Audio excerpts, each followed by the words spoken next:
ഈ ട്രഡീഷണൽ വീട് കാണാൻ നല്ല ഭംഗിയുണ്ടല്ലേ? ഈ വീടിന് അത്ര ഭംഗിയില്ല അല്ലേ? ഒരു ട്രഡീഷണൽ വീട് നിങ്ങളിപ്പം വെക്കാൻ ഉദ്ദേശിക്കുന്നുണ്ടെങ്കിൽ ഈ 4 കാര്യങ്ങൾ ഫോക്കസ് ചെയ്താൽ മതിയാവും. ഒന്ന്, അതിൻ്റെ സ്ലോപ്പിൻ്റെ ലെവൽസ് ആണ്. നിങ്ങൾ ഈ ഇമേജ് ശ്രദ്ധിച്ചു കഴിഞ്ഞാൽ സ്ലോപ്പിനെ 2 രീതിയിൽ ലെവലുകൾ ക്രിയേറ്റ് ചെയ്തിട്ടുണ്ട്. അതായത് താഴെ നിന്ന് മുകളിലേക്ക് ലെവലുകളും മുമ്പിൽ നിന്ന് ബാക്കിലേക്ക് ലെവലുകളും. ഇനി രണ്ടാമത്തെ ഘടകം, ഏറ്റവും പ്രധാനപ്പെട്ടത് അതിൻ്റെ കളർ തീമാണ്. നിങ്ങൾ അതിൻ്റെ വാൾസ് ഒക്കെ ശ്രദ്ധിച്ചോ?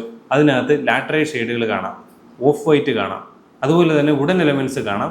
കളേഴ്സ് നിങ്ങൾ ഫോക്കസ് ചെയ്തോളൂ, നിങ്ങൾക്ക് നല്ല രീതിയിലുള്ള ഒരു ട്രഡീഷണൽ ലുക്ക് കിട്ടേണ്ടത് ഹെൽപ്പ് ചെയ്യും. ഇനി മൂന്നാമത്തെ ഘടകം, ഇതിനകത്ത് എങ്ങനെ ഇതിനെ മോഡേൺ ആക്കി എടുക്കാം എന്നുള്ളതാണ്. നിങ്ങൾ ആ കാർപോർച്ചിൻ്റെ ബേസ് ഏരിയാസ് ഒക്കെ കണ്ടോ?